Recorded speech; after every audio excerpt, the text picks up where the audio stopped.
نؤمن به ونتوكل عليه ونعوذ بالله من شرور أنفسنا ومن سيئات أعمالنا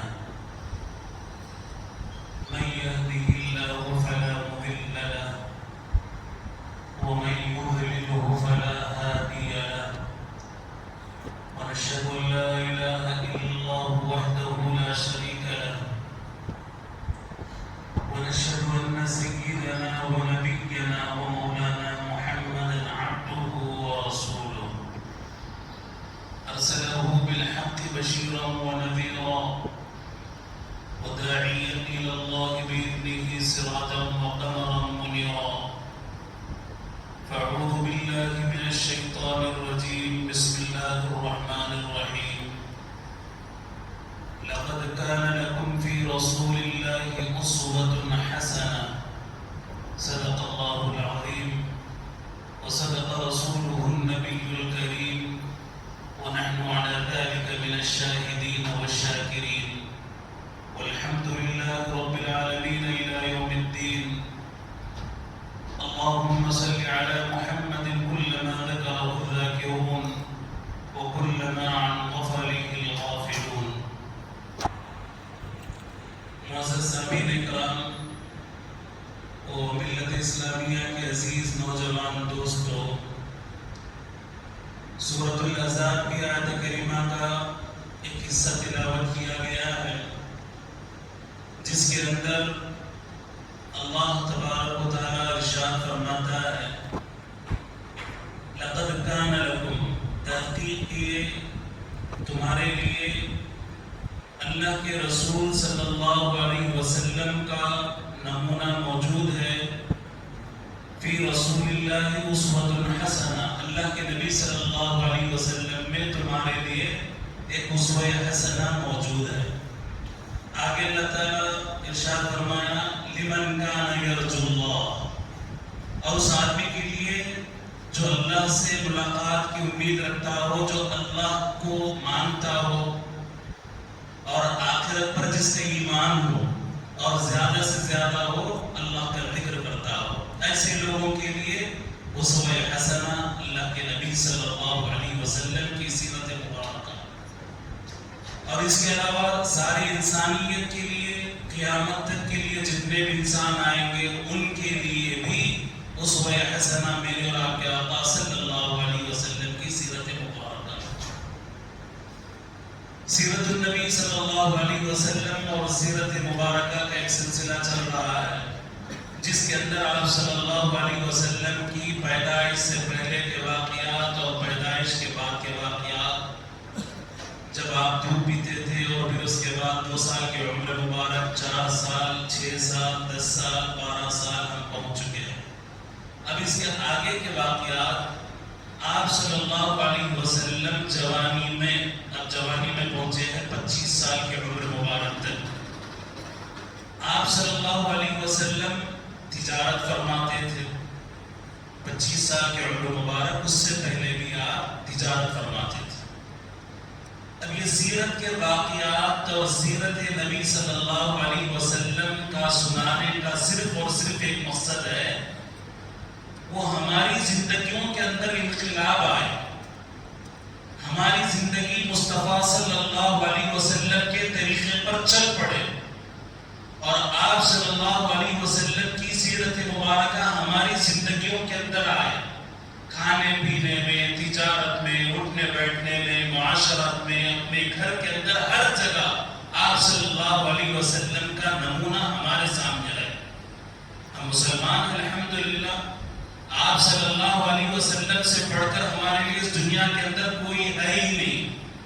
اللہ کے بعد اگر کسی کے ذات عالیہ ہے تو آپ صلی اللہ علیہ وسلم کی ذات مبارکہ ہے۔ ہم اپنی جان بھی قربان کریں گے، اپنا مال بھی قربان کریں گے، ہم اپنی آل و اولاد کو بھی قربان کریں گے، ہم اپنے گھر والوں کو بھی قربان کریں گے، صرف اور صرف میرے اور آپ کے آقا تاجدار مدینہ محمد الرسول اللہ صلی اللہ علیہ وسلم کے لیے، آپ کے ذات بابرکتہ کے لیے، آپ کی سیرت کے لیے عمل کرنے کے لیے ہم لوگ اس کے اوپر جب عمل کریں گے تو انشاءاللہ مسلمانوں کے اندر اور ہماری معاشرے کے اندر ہے انقلاب پیدا ہوگا. یہ واقعات سنانے کا مقصد صرف اور صرف ایک ہی ہے، ہمارا بچہ، ہمارا بڑا، ہمارا نوجوان، ہماری بچیاں، ہماری عورتیں سب کے سب اللہ کے نبی صلی اللہ علیہ وسلم کو آئیڈیل مانیں. آپ صلی اللہ علیہ وسلم کو اپنا رہبر اعلیٰ جس طریقے سے ہم مانتے ہیں، عمل بھی اسی طریقے سے کریں. غرض یہ کہ مختصراً آپ صلی اللہ علیہ وسلم کی عمر مبارک 25 سال کی جب ہوئی تو آپ تجارت فرماتے تھے. اب مکہ مکرمہ کے اندر جو قریش کے لوگ تھے وہ بھی بڑے تاجر تھے، بزنس مین تھے، بزنس کرتے تھے، الگ الگ بزنس تھا. اب آپ صلی اللہ علیہ وسلم کو ایک پیشکش کی گئی، ایک آفر دیا گیا. کس کی جانب سے؟ حضرت خدیجہ الکبریٰ رضی اللہ تعالی عنہا کی طرف سے. آپ تجارت دوسروں کے ساتھ تو کرتے ہیں مگر ہمارے ساتھ بھی تو تجارت کر کے دیکھیے. آپ صلی اللہ علیہ وسلم نے اس پیشکش کو قبول فرمایا اور خدیجہ الکبریٰ نے یہ کہا کہ دوسرے لوگ جتنا منافع آپ کو دیں گے، پروفٹ دیں گے، اس سے زیادہ پروفٹ میں آپ کو دوں گی. آپ میرا مال لیجئے اور آپ تجارت کر کے آئیے، جو بھی پروفٹ ہوتا ہے اس میں لیں گے. اب یہاں پر ہم لوگ 1-2 سیکنڈ کے لیے رکتے ہیں. اب صرف مسلمانوں کو اتنا معلوم ہے کہ نماز، روزہ، زکوٰۃ، حج، الحمدللہ بہت اچھی بات ہے. اس کے آگے نہیں معلوم سود کیا چیز ہے، تجارت کیسے کرنا ہے. ایک موٹی موٹی کتابیں لکھی گئی ہیں، موٹی موٹی کتابیں تجارت کے لیے لکھی گئی ہیں. ہر ایک کتاب کے اندر کتاب البیوع یعنی بیع و شراء، تجارت کیسا کرنا، کیسا لینا دینا. آپ ہیرے جواہرات کی تجارت کریے، آپ جو ہے نا زمینوں کی تجارت کریے، آپ بیل بھینس کی تجارت کریے، آپ انگور اور کھجوروں کی تجارت کیجیے، آپ مچھلیوں کی تجارت. غرض ہر وہ چیز لکھی گئی ہے. یہ آج کی بات میں ہر وہ چیز لکھی گئی ہے، مگر افسوس کے ساتھ کہنا پڑتا آج ہم مسلمان اس کو اٹھا کے دیکھنا بھی گوارا نہیں کرتے. ضرورت نہیں ہے، نماز پڑھ لیے، روزہ رکھ لیے، زکوٰۃ دے لیے، حج کر لیے، بس. اب ہم نے یہی سمجھا کہ یہی دین ہے. نہیں، کتاب البیوع، بیع و شراء کس طریقے سے کرنا ہے، کس طریقے سے کرنا ہے. اسی لیے فرمایا گیا کہ انڈونیشیا جو آج اس وقت میں ہے، وہاں پہ صرف 2 صحابہ کرام پہنچے. 2 صحابہ کرام پہنچے. تاریخ یہ آپ اٹھا کے دیکھیے، 2 صحابہ کرام پہنچے وہاں پہ. اس میں انہوں نے تجارت شروع کی اور وہاں کے جو لوگ تھے، قبائلی لوگ، وہاں کے جو لوکل لوگ تھے، اب ان کی تجارت کو غور سے دیکھنا شروع کیا. تجارت کے اندر ایک دم بالکل صاف شفافیت ہے اور ایک دوسرے کا خیال رکھنا، بائع اور مشتری کا خیال رکھنا، خریدنے اور فروخت کرنے والے کا خیال رکھنا. ان کے اخلاق اور ان کے اوصاف جب انہوں نے دیکھا، اور جب بھی تجارت کے اندر خرید و فروخت ہوتی پورا دینا. قرآن نے سکھایا، میرے اور آپ کے آقا صلی اللہ علیہ وسلم نے ان صحابہ کرام کو سب سکھایا تھا. جب ان کے اعمال اور اخلاق کو انہوں نے دیکھا تو ایک آدمی شروع کیا ایمان لانا، کرتے کرتے پورا کا پورا جزیرہ مسلمان ہوا. الحمدللہ تجارت ہے، تجارت کے اندر. مگر آج ایسے بھی تاجر ہمیں ملتے ہیں جن کو دیکھ کر وحشت ہوتی ہے. مسلمان تو مسلمان غیر قوم کے بھی یہ دیکھ کر کہتے ہیں کہ یہ تجارت نہیں کر رہے بلکہ دھوکے بازی کے اندر نمبر 1 ہے. تفصیلات تو بہت ہیں مگر وقت مختصر ہے. مختصراً یہ ہے کہ اللہ کے نبی صلی اللہ علیہ وسلم کو یہ پیشکش کی گئی. اب اس کے اندر مزاربت بھی ایک ہے. مزاربت اس کو کہتے ہیں، مثال کے طور پر ایک شخص کا نام ہے عبداللہ، ایک شخص کا نام ہے عمر. عبداللہ نے کہا کہ بھائی میرے پاس پیسہ بہت ہے، لاکھوں روپے پڑے ہوئے ہیں، آپ میرا مال دیجیے. عمر کو دیا. اور عمر کا یہ کام ہے کہ یہ ایک دم بالکل ایکسپرٹ ہے، ماہر ہے تجارت کے اندر، مگر ان کے پاس سرمایہ نہیں ہے، پونجی نہیں ہے، پیسہ نہیں ہے. عبداللہ کا پیسہ لیے. اب عمر صاحب کیا کرے، خوب تجارت کی اس کے اندر 6 مہینے میں، 2 مہینے میں، سال میں. مگر پہلے معاہدہ ضروری ہے. اب جو بھی پروفٹ آئے گا یا تو آپ 50-50 لے سکتے ہیں، ایک کا مال ہے، ایک کی پوری محنت ہے، یا 40-60 آپ متعین کر سکتے ہیں. آپس میں دونوں مل بیٹھ کر آپ دونوں کر سکتے ہیں. بھائی میرا پیسہ ہے، میں 40% پہ رضامند ہوں، 60% آپ محنت کر رہے ہیں، دن رات بیچارہ مارکیٹنگ کر رہا، محنت کر رہا، تو یہ بھی صورت جائز ہے. یا 50-50 آپ کر سکتے ہیں یا 60-40 کر سکتے ہیں، مگر دونوں میں آپس میں پہلے اتفاق ہونا ضروری ہے. پھر اس کے بعد یہ معاہدہ طے پایا جائے گا اور پھر تجارت کیجیے. اب جو بھی منافع آئے گا سامنے رکھے، اللہ کو حاضر و ناظر جانتے ہوئے، اللہ کو حاضر و ناظر جانتے ہوئے تجارت کرے، کار کی تجارت کرے، زمینوں کی تجارت کرے، گھروں کی تجارت کرے، ریئل اسٹیٹ کی کرے، دنیا بھر کی تجارت کرے، مگر ایک ہی نقطہ نظر رہے گا، اللہ ہمیں دیکھ رہا ہے، نہ یہ ڈنڈی مارے گا نہ یہ ڈنڈی مارے گا، بلکہ دونوں امانت داری کے ساتھ جب تجارت کریں گے تو اللہ تعالیٰ آپ کو برکت دیں گے۔ میرے آپ کے آقا صلی اللہ علیہ وسلم نے حضرت خدیجہ الکبریٰ کا مال لیا اور ملک شام کی طرف روانہ ہوئے۔ خدیجہ الکبریٰ نے کہا کہ محمد صلی اللہ علیہ وسلم کے ساتھ میں غلام بھی تو ان کی میں، جس کا نام ہے میسرہ، یاد رکھیے اس غلام کا نام کیا ہے؟ میسرہ، یہ بھی آپ کے ساتھ تھا۔ ملک شام کو گئے اور پھر اس کے بعد وہاں پہ آپ نے تجارت فرمائی، اور میسرہ دیکھتا رہا، بڑے عجیب و غریب واقعات پیش آئے۔ اللہ کے نبی صلی اللہ علیہ وسلم سفر میں تشریف لے جا رہے ہیں، کہیں ابر کا سایہ آ رہا ہے، کہیں حجر اور شجر آپ کو سلام کر رہے ہیں، عجیب و غریب حالات اس نے دیکھے۔ اور پھر اس کے بعد جب ملک شام سے میرے اور آپ کے آقا تاجدار مدینہ محمد الرسول اللہ صلی اللہ علیہ وسلم تجارت کر کے پورا مال لے آئے اور حضرت خدیجہ الکبریٰ کے حوالے کیا۔ حضرت خدیجہ الکبریٰ نے جب دیکھا کہ مال کے اندر اللہ تعالیٰ نے اتنی ترقی اور اتنی برکت عطا فرمائی، اب ان کے ہوش حواس گم ہو گئے، اتنا پروفٹ، اتنی مال کے اندر برکت۔ اور پھر اس کے بعد جو آپ کا غلام تھا خدیجہ الکبریٰ کا، جس کا نام میسرہ ہے، اس نے بھی خوب کہا خدیجہ الکبریٰ رضی اللہ تعالیٰ عنہا سے کہ میں نے ایسی برکات دیکھی اور ایسی چیزیں میں نے اپنی آنکھوں سے دیکھی، مشاہدہ کیا میں نے، میں آپ سے مطلب بول نہیں سکتا۔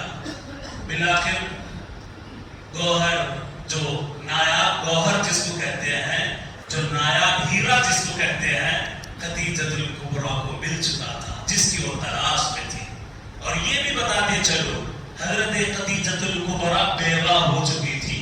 آپ کی عمر مبارک اس وقت میں کتنی تھی؟ 40 سال کی تھی، 40 سال کی، اور معزز خاندان سے آپ کا تعلق تھا۔ خدیجہ الکبریٰ ایسی عورتوں میں سے نہیں تھی، معزز خاندان میں سے۔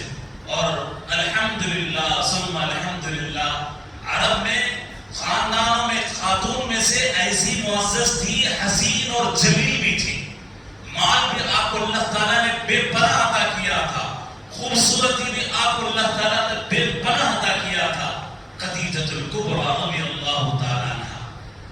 اب اس کے بعد تجارت کر کے مال بہت زیادہ پروفٹ ملا تجارت کے اندر، تو آپ صلی اللہ علیہ وسلم کا جو پروفٹ تھا، جو منافع تھا، وہ دے دی۔ اب اس کے بعد دن رات اسی گوہر کے پیچھے پڑی رہی، اسی نایاب جو ہیرا ہے، یہی جو گوہر ہے جس کی کوئی قیمت نہیں لگا سکتا، کوئی دنیا کے اندر اس کی قیمت لگا ہی نہیں سکتا، ایسا قیمتی ہیرا اللہ کے نبی صلی اللہ علیہ وسلم کے پیچھے رہی۔ ان کی ایک سہیلی تھی، ان کی خدیجہ الکبریٰ کی، سیرت کی کتابوں کے اندر ہر وہ بات لکھی گئی ہے، کسی قائد کے متعلق یہ باتیں قلم بند نہیں کی گئی، مگر میرے اور آپ کے آقا صلی اللہ علیہ وسلم کی ایک ایک ادا کو قلم بند کیا گیا، ایک ایک ادا کو لکھی گئی ہے، متواتر طور پر چلے آیا۔ آپ کی ایک سہیلی تھی جس کا نام تھا نفیسہ بنت منبہ، ان کی ایک سہیلی تھی، خاص سہیلی تھی حضرت خدیجہ کی۔ اب ان سے ڈسکس کیا، انہوں نے پیشکش کی، جاؤ اللہ کے نبی صلی اللہ علیہ وسلم، محمد صلی اللہ علیہ وسلم کو پیشکش کرو کہ میں آپ سے شادی کرنا چاہتی ہوں، آپ کے نکاح میں آنا چاہتی ہوں۔ اب پھر اس کے بعد نفیسہ بنت منبہ سیدھا آئی اللہ کے نبی صلی اللہ علیہ وسلم کے سامنے، انہوں نے عرض کی کہ محمد صلی اللہ علیہ وسلم آپ سے خدیجہ الکبریٰ شادی کرنا چاہتی ہیں۔ تو آپ صلی اللہ علیہ وسلم نے اطمینان سے اس سہیلی کی بات کو سنا ان کی، اور پھر اس کے بعد اپنے چچا کے سامنے بات رکھی۔ کون تھے اپنے چچا؟ حضرت ابو طالب، ان کے سامنے بات رکھی۔ پھر ان کے چچا دونوں ملے، بیٹھے، بات چیت ہوئی، اس کے بعد رشتہ طے ہوا۔ اور اس سے پہلے جو مکہ المکرمہ تھے، اس کے اندر بڑے بڑے قریش کے سردار تھے، انہوں نے کئی مرتبہ پیشکش کی حضرت خدیجہ الکبریٰ کہ ہم سے شادی کرے، ہم سے نکاح کرے، سب کو انہوں نے ٹھکرا دیا۔ اب یہاں پہ حضرت خدیجہ الکبریٰ اللہ کے نبی صلی اللہ علیہ وسلم سے رشتے ازدواج میں منسلک ہونے کے لیے بے چین ہیں۔ آپ کے چچا ان کے چچا دونوں نے مل بیٹھا اور پھر اس کے بعد یہ رشتہ طے پایا۔ آپ صلی اللہ علیہ وسلم نے مہر میں 20 اونٹ ادا فرمایا۔ کتنے؟ 20 اونٹ۔ اللہ اکبر۔ مہر آپ نے ادا کیا، مہر آپ نے ادا کیا، اور پھر اس کے بعد شادی ہوئی، اور شادی کے بعد حضرت ابراہیم کے علاوہ جتنی بھی اولادیں ہیں حضرت خدیجہ الکبریٰ رضی اللہ تعالیٰ عنہا سے ہوئی۔ آپ کی معلومات کے لیے نام بھی گنوا دیتا ہوں، سنا دیتا ہوں برکتاً۔ سب سے پہلے حضرت قاسم پیدا ہوئے، جس کی وجہ سے آپ کی کنیت ابو القاسم صلی اللہ علیہ وسلم۔ عرب کے زمانے میں کنیت ہوتی تھی، باپ بیٹے کی وجہ سے پہچانا جاتا تھا۔ ابو الکنیت، کنیت اس کی ہوتی تھی ابو القاسم صلی اللہ علیہ وسلم، قاسم کے باپ صلی اللہ علیہ وسلم۔ سب سے پہلے قاسم ہوئے، پھر اس کے بعد حضرت زینب، حضرت رقیہ، ام کلثوم، اس کے بعد حضرت فاطمہ، پھر اس کے بعد حضرت عبداللہ۔ انہیں کا نام طیب یا طاہر بھی ہے، انہیں کا نام طیب یا طاہر ہے۔ 2 بیٹے تھے، 4 بیٹیاں تھیں، اور بچے جو بھی تھے حضرت ابراہیم، حضرت عبداللہ، طیب یا طاہر، انہوں نے بچپنے میں ہی انتقال فرما دیا۔ اور پھر بچیاں جو تھیں آپ صلی اللہ علیہ وسلم کی نبوت کے بعد سب بچیاں آپ صلی اللہ علیہ وسلم کے سامنے انتقال فرما گئی، سوائے حضرت فاطمہ رضی اللہ تعالی عنہا کے 6 ماہ کے بعد آپ کا انتقال ہوا۔ اب یہاں پر ہم لوگ رکتے ہیں۔ اب شادی ہمارے معاشرے کے اندر، ہمارے کلچر کے اندر، ہماری سوسائٹی کے اندر کیسا ہوتا ہے، یہ جاننا ہر ایک کے لیے ضروری ہے، بڑوں کے لیے، بچوں کے لیے، ہماری خصوصاً خواتین کے لیے، ہماری ان بچیوں کے لیے۔ اب یہاں آج کل کیا ہو رہا ہے، بچی بھاگ گئی، بچہ بھاگ گیا، بخاری شریف کے اندر ہے، مسلم شریف کے اندر ہے، صحیح سند کے ساتھ صحیح روایتیں موجود ہیں۔ ولی کی اجازت کے بغیر اگر کوئی شادی کرتا یا کرتی ہے تو اس کا نکاح باطل باطل باطل ہے۔ میرے اور آپ کے آقا صلی اللہ علیہ وسلم نے ارشاد فرمایا۔ افسوس کا مقام ہے، آج کتنی ایسی لڑکیاں ہیں جو باپ کی باقی بن گئی، ماں کی باقی بن گئی، مسلم معاشرے کمیونٹی کی باقی بن گئی ہے۔ آج ہم کو اپنی آنکھوں سے دیکھنا پڑتا ہے، آنکھوں سے خون کے آنسو بہتے ہیں۔ کئی ایسی خواتین ہیں جن کے باپ بھی ہے، جن کے بھائی بھی ہے، اور جن کے ولی بھی ہے، اس کے باوجود جا کر اپنی مرضی سے شادی کرتے ہیں۔ یہ شادی باطل ہے، ناجائز ہے۔ کون سمجھائے میری بہنوں کو اور کون سمجھائے ہمارے بھائی کو؟ معزز سامعین کرام ملت اسلامیہ کے عزیز نوجوان دوستو، آج نکاح کرنا بہت مشکل ہو گیا، زناکاریاں آسان ہو گئی، نکاح کرنا مشکل ہو گیا، زناکاریاں آسان ہوتی گئی۔ اب یہاں پر 1-2-3 منٹ ہم توقف کرتے ہیں، ہماری شادیوں کا کیا حال ہے، رسم و رواج کا کیا حال ہے، معاشرے کے اندر گندگی کس طریقے سے پھیلتی جا رہی ہے، یہ سرطان، یہ کینسر کس طریقے سے پھیلتے جا رہا ہے، اور اس مسلم معاشرے کو کس طریقے سے کھاتے جا رہا ہے، اس کے طرف ہر ایک کی توجہ ہونی چاہیے۔ اس لیے کہ میں نے جو آیت کریمہ پڑھی تھی آپ کے سامنے، لَقَدْ كَانَ لَكُمْ فِي رَسُولِ اللَّهِ أُسْوَةٌ حَسَنَةٌ، اے مسلمانوں تمہارے لیے اللہ کے نبی صلی اللہ علیہ وسلم اسوہ حسنہ ہے۔ صرف نماز کے لیے نہیں، صرف روزے کے لیے نہیں، صرف زکوٰۃ اور حج کے لیے نہیں، شادی کے اندر بھی اسوہ حسنہ ہے، تجارت کے اندر بھی اسوہ حسنہ ہے، بچہ جب پیدا ہوتا ہے اس میں بھی اسوہ حسنہ ہے۔ اسوہ حسنہ جب ہم بھول جائیں گے ذلیل اور خوار ہو جائیں گے۔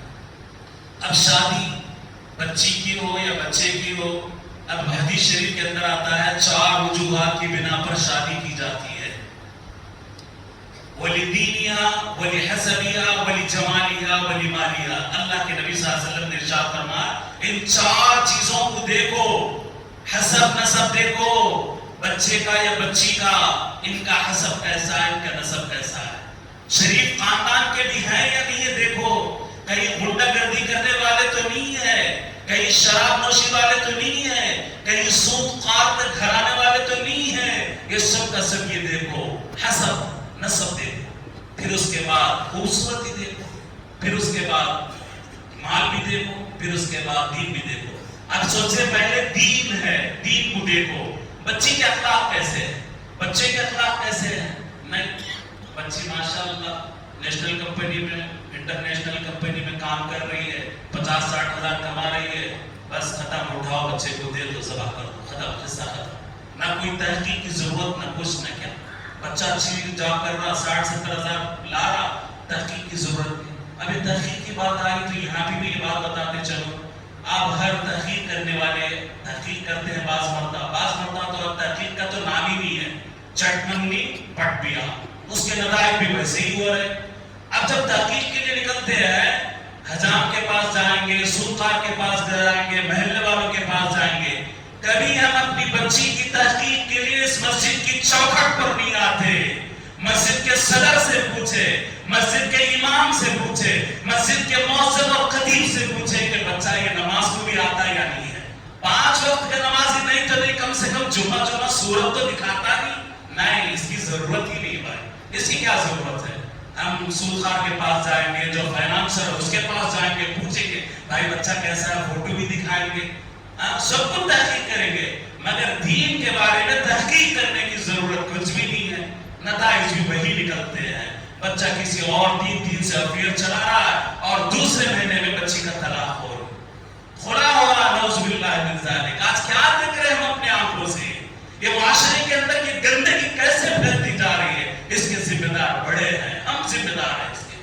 کبھی آپ نے آئے مسجد کے اندر، امام صاحب سے پوچھا، آپ نے مؤذن صاحب سے پوچھا، انتظامی کمیٹی سے کبھی آپ نے رجوع کیا کہ بھائی یہ محلے کے اندر یہ بچہ رہتا ہے، کبھی فجر کی نماز اس کی ہوتی ہے، کبھی ظہر میں تو کم سے کم آتا ہے، چلو جاب کو جائے گا، عشاء میں تو آئے گا، یا کم سے کم جمعہ میں تو سورت دکھائے گا. نہیں، پوچھنے کی تحقیق نہیں ہے. نتائج ہمارے سامنے ہیں، نتائج ہمارے سامنے ہیں. اللہ معاف فرمائے، اللہ محفوظ رکھے. اچھا، پھر اب اس کے بعد تحقیق ہونا تھا یا نہ ہونا تھا. اب بچی کے معاملے میں بھی یہ ہوتا ہے، یہ دیکھا گیا ہے بچہ پینے والا ہے، یہ لو کیٹیگری، 3rd کیٹیگری میں بتا رہا ہوں. بچہ پینے والا ہے، کھانے والا ہے، ارے نہیں بھائی شادی ہو رہی ہونے دو، نعوذ باللہ. یاد رکھو امانت میں کبھی خیانت مت کرو. اگر آپ کو معلوم ہے اچھی طریقے سے بچہ شرابی ہے، بچہ سود خور ہے، بچہ زانی ہے، تو اس کی شہادت دو بغیر ڈرے کہ اس کی گواہی دو. اور بچی کے اندر اگر کوئی واقعتاً عیب ہے، تم اپنی آنکھوں سے دیکھتے ہو، بالکل صحیح ہے، صحیح بات بتائے گی، بالکل صحیح بات بتائے گی. اس لیے کہ جب آپ سے گواہی مانگتے ہیں تو کل قیامت کے دن اللہ کو آپ جواب دیں. اور تہمت بھی مت لگائیں، تہمت بھی مت لگائیں. کئی مرتبہ ایسا ہوتا ہے اچھے ہیں پھر بھی تہمت لگائی دی جاتی ہے، دشمنی اپنی نکالی جاتی ہے. اللہ سے ڈرے، اللہ سے ڈرے. اگر واقعیتاً کچھ خرابی ہے تو بولے، ورنہ خاموش رہے. مگر بعض لوگ نہیں بھئی جھنجھٹ بھی کیا، نہیں، گواہی بالکل دے. اگر بچہ نمازی، پرہیزگار، اخلاق اچھے ہیں تو دے. اب شادی کرنا ہے تو 4 وجوہات سے، ولی دینیہا، ولی حسبیہا، ولی جمالیہا، ولی مالیہا. اب ہماری کمیونٹی معاشرے کے اندر کیا ہو گیا، سب سے پہلے اوپر جاتے ہیں، بھائی مال کتنا ہے وہ دیکھا جاتا ہے. مال کتنا ہے، کتنی کوٹھیاں ہیں، کتنی گاڑیاں ہیں، باپ کی کتنی گاڑیاں ہیں. فکر مت کرو. پہلے زمانے میں شادیاں ہوتی تھی تو کسی کے پاس ذاتی گھر نہیں ہوتا تھا، پھر بھی شادیاں ہوتی تھی الحمدللہ ثم الحمدللہ، اطمینان کے ساتھ سالوں سال زندگی چلتی تھی. آج بالکل الٹا ہو گیا. جب تم نے ماں کے پیچھے بھاگا، جب تم نے خوبصورتی کے پیچھے بھاگا، جب تم نے حسب نسب کو چھوڑ دیا، دین کو چھوڑ دیا، تو نتیجہ نکلنا. اب پھر یہاں تک ہو گیا. اب دریافتی کی بات ختم ہو گئی. اب نکاح کی باری آئی. نکاح کے لیے بھی تو آج کل ماشاءاللہ شادی خانے تو ہے، 5 لاکھ کے، 10 لاکھ کے، 20 لاکھ کے بھی ہیں. اب اچھے سے اچھا شادی خانہ نہیں بھائی، کچھ بھی لے دو، اچھے سے اچھا کھانا دو، اچھے سے اچھی شادی خانہ کرو. اللہ سے ڈرے، اللہ سے ڈرے. جو مال اللہ تعالیٰ نے ہم کو اور آپ کو دیا ہے، یہ اللہ کی امانت ہے، اللہ کی بھیک ہے. جو اللہ دینے پر قادر ہے وہی اللہ چھیننے پر بھی قادر ہے. 25-25 لاکھ کے شادی خانے کے یہی ہوتے ہیں. یہ ہماری کلچر، ہماری سوسائٹی اس بات کی اجازت دیتی. چلو پھر اس کے بعد نکاح ہوتا. قاضی صاحب آ گئے، 8 بجے کا ٹائم ہے تو 12 بجے دولہے میں آئیں گے. جب تک قاضی صاحب بھی گئے پھر آئے کچھ ہوتا پہلے. اب نکاح ہوا. نکاح ہونے کے بعد کھانے کا جب وہ آتا ہے، دولہے صاحب غائب، نہیں آتے ہو، بالکل بھی نہیں آنا ہو. 12 بجے 1 بجے آئے گا دولہے صاحب. اب یہاں پہ لوگ آتے بیٹھے رہتے. پھر اس کے بعد شادی خانوں کے اندر بھاگ دوڑ، بھاگ دوڑ. شادی خانے کے اندر ایسے مناظر نہیں مارا، ابھی کوئی جہنم کا دروازہ کھولا جا رہا ہے، جنت کا کوئی دروازہ کھولا جا رہا، بڑے بھی ہیں بچے بھی ہیں بھاگ رہے. اب پھر اس کے بعد ریزرویشن سسٹم بھی آ گیا. آج کل 4-5 نوجوان آتے انہوں نے کرسیاں الٹی کر کے نہیں ادھر نہیں آگے جائے. اگر شریف آدمی رہا عزت کے بارے وہیں پہ ختم ہو جائے گا. بھاگ دوڑ، ارے کھانا تو ہر ایک کے گھر میں ہے، کھانا آپ کے گھر میں ہے، ہمارے گھر سب کے گھر میں ہے. اس طریقے سے بے عزتی مت کریے، اپنے مہمان کی بے عزتی مت کریے، اس طریقے سے اس کو ذلیل اور رسوا مت کریے. اور پھر وہاں کھانے کے بعد اصل میں کیا ہوتا ہے، جب دلہا بیٹھتا ہے دیندار بھی جاتے ہیں، نمازی بھی جاتے ہیں، عشاء کی نماز پڑھ لی فوراً چلے گئے بیچارے. اب جا کے دیکھ رہے دلہا نہیں آ رہا، دلہے کے باپ ہے یا دلہن کا باپ ہو کوئی بھی ہو، راستے کے اوپر روک کے رکھے جب تک مجمع جمع نہیں ہوگا، جب تک دسترخوان نہیں شروع ہوگا. یہ کام بالکل بھی مت کرے، یہ کام بالکل مت کرے. اپنے مہمانوں کو رسوا اور ذلیل مت کرے. جو آ رہے فوراً 10-10 20-20 آدمی کو کھلائے گا، اللہ اس کے اندر برکت دے. اب دلہوں سے بھی گزارش ہے کہ جا کے بیٹھے بھی وہاں پہ کھانا کھانے کے بعد آدمی آ کر دعا دیتا ہے، اللہ تمہاری عمر میں برکت دے، تمہاری شادی میں برکت دے. آج محروم ہے یہ دولہے جتنے بھی ہیں دعاؤں سے محروم ہے. کھانا کھانا مقصد نہیں ہوتا ہے، ایک دل کی خوشی ظاہر کرنا ہوتا ہے. اور وہاں پہ آنے کے بعد دعائیں ہوتی ہیں، وہ دعائیں ختم ہو جاتی ہیں. اب پھر اس کے بعد کھانا بھی ہوا، پھر اس کے بعد سب کچھ ختم ہوا. اب دلہے کی رخصتی کب ہو رہی ہے؟ انا للہ و انا الیہ راجعون. 4 بجے صبح کے 5 بجے 4 بجے 5 بجے. مجھ سے زیادہ آپ حضرات اچھی طریقے سے جانتے ہیں، مانتے ہیں، سو معلوم ہے سب کو. آج یہ کیوں ہو رہا ہے؟ یہ ہماری کلچر اور سوسائٹی میں کیوں ہو رہا ہے؟ جہیز کے نام پر بچیوں کو آگ میں جھونکا جا رہا ہے، جہیز کے نام پر.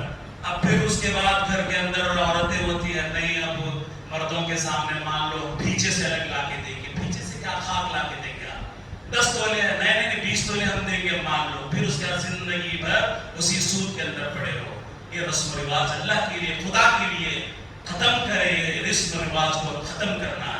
یہ جتنے بھی مشرکانہ رسم و رواج ہے اس کو ختم کرے، جتنے بھی رسم و رواج ہے. پھر اس کے بعد اب عورتوں کی تو الگ ہی ہے. پہلے تو برقعے آتے تھے، برقعے بھی نہیں، بالکل گھر کے اندر جو کپڑے ہوتے ہیں وہی کپڑوں کے ساتھ آج شادی خانوں کے اندر ہے. اللہ سے ڈرے میری ماں بہنیں، اللہ سے ڈرے. آپ کو اللہ دیکھ رہا ہے، کوئی مرد دیکھے یا نہ دیکھے اللہ تمہیں دیکھ رہا ہے. ختم کپڑے پورے ختم. اب پھر اس کے بعد نام و نمود، پھر اس کے بعد ریاکاری، سونا دکھانا، کپڑوں کا دکھانا، یہ سب کچھ آج ہمارے معاشرے کے اندر ہوتے جا رہا ہے. ایک نکاح کے اندر جو کپڑے ساڑی پہنی گئی دوبارہ نہیں پہنا جاتا ہے. ایک کپڑے جو ولیمے کے اندر ہے دوبارہ نہیں پہنا جاتا ہے. ان بیواؤں پر کیا اثر پڑے گا جن کے پاس کپڑے نہیں ہے؟ ان یتیموں پر کیا اثر پڑے گا جن کے پاس کپڑے نہیں ہے؟ وہ بھی شادی میں شامل ہونا چاہتے ہیں. یہاں پہ ریاکاری کو ختم کرے. یہاں پہ ریاکاری یہ شرک قرار دیا گیا ہے. ریاکاری کو ختم کرے. جو معمولی سے معمولی کپڑے، اچھے کپڑوں کے اندر، صاف ستھرے کپڑوں کے اندر آپ شامل ہو سکتے ہیں. آپ کے لیے 50,000 کا جوڑا پہن کر شادی خانے میں جانا فرض نہیں ہے، نہ واجب ہے. اب اس طریقے سے وہاں پہ، اور پھر اس کے بعد ویڈیوگرافی، نہ چاہتے کیا کیا ہوتا ہے. دلہے میں ابھی تک اپنی بیوی کو نہیں دیکھتے، دلہن کو نہیں دیکھتے. ویڈیوگرافر پہنچ جاتا ہے وہاں پہ، پوز لیے جاتے ہیں، کبھی ہاتھ اٹھا کر، کبھی سر اٹھا کر، کبھی یہ. بے حیائی ہے، بے حیائی ہے. کب تک کے کام ہوتے رہیں گے؟ کب تک کے کام ہوتے رہیں گے؟ اللہ تعالیٰ نے بیوی کو تمہارے لیے حلال قرار دیا ہے، وہی بیوی کو کوئی اور آ کر ہاتھ بھی لگا رہا ہے، اس کو اٹھا بھی رہا ہے، بٹھا بھی رہا ہے، اس کے کپڑے بھی دیکھ رہا ہے، سب کچھ دیکھ رہا ہے. آخر یہ غیرت ہماری کہاں چلی گئی؟ آخر یہ ہماری شرم کہاں پہ چلی گئی؟ اور پھر اس کے بعد کھانے کھلانے میں تو اللہ ماشاءاللہ پورے شہر حیدرآباد کی یہ جو شادیاں ہو رہی ہیں پورے ہندوستان کے اندر بدنام ہے. اتنے کھانے، اتنے کھانے. ان المبذرین کانوا اخوان الشیاطین.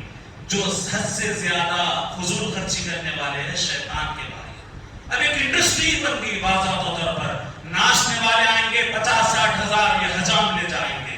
ناچنے والے کوئی اور آئیں گے 50-60 ہزار، 1-1 لاکھ 2-2 لاکھ لے کر جائیں گے. کھانے والے ان کی ایک انڈسٹری الگ بنی ہوئی ہے، بناوٹ والے ان کی الگ انڈسٹری بنی ہوئی ہے. آخر یہ معاشرہ کیا ہے؟ اسی لیے زنا آسان ہو گیا ہے اور نکاح کرنا مشکل ہو گیا. ہمارے نوجوان ڈر رہے ہیں، بھائی اتنے پیسے کہاں سے لائیں گے؟ 4 لاکھ 5 لاکھ 10 لاکھ کہاں سے لائیں گے؟ تو اس لیے نکاح کو آسان کریے، زنا کو مشکل سے مشکل کریے. یہ ہمارے ہاتھوں کے اندر ہے، ہمارے بڑوں کے ہاتھوں کے اندر ہے، ہماری خواتین کے اندر ہے، ہمارے نوجوانوں کے اندر ہے۔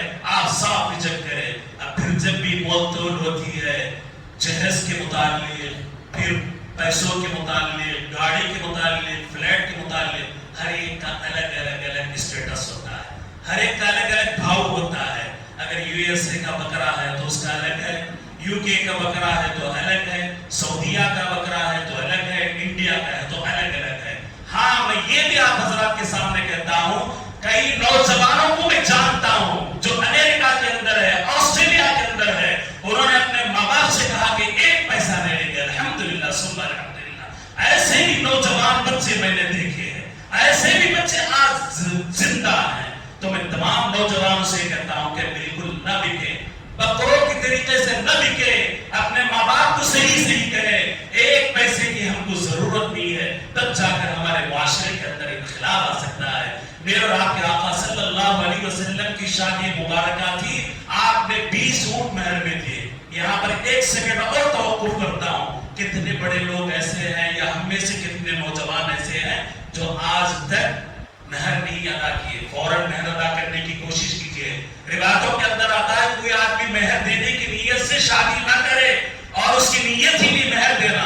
مہر لکھاتے وقت کیا کرتے ہیں؟ نہیں بھی 2 لاکھ لکھ دو، 5 لاکھ لکھ دو، کس کو دینا؟ نعوذ باللہ، وہ زندگی بھر زنا کر رہا، نعوذ باللہ من ذالک۔ اللہ سے ڈرے، جن حضرات کے مختصر ہیں وہ فوراً ادا کر دیں، اور پھر جب 5 بجے کے وقت سواری نکلتی ہے دلہے کی، دھوم دھڑاکوں کے ساتھ، ناجائز کاموں کے ساتھ، اللہ کو ناراض کرتے ہوئے، اس طریقے سے ایک دھوم دھڑاکے کرتے ہوئے کو گویا کہ قلعے کو فتح کر لیا گیا، نعوذ باللہ من ذالک، جس کے اندر بوڑھے بھی ہیں، جس کے اندر بچے بھی ہیں، خواتین بھی ہیں، جن کی ابھی نگاہ نیل لگی تھی، مگر بیچارے اس شور شرابے کے اندر اٹھتے ہیں، دل سے بد دعائیں نکلتی ہیں۔ یہی وجہ ہے کہ آج ہماری شادیاں ناکام ہیں، اور وہ غریب یتیم بچیاں سسک کر رو رہی ہیں، جن کے باپ کے پاس ان کے ہاتھ پیلے اور لال کرنے کے لیے پیسے نہیں ہیں۔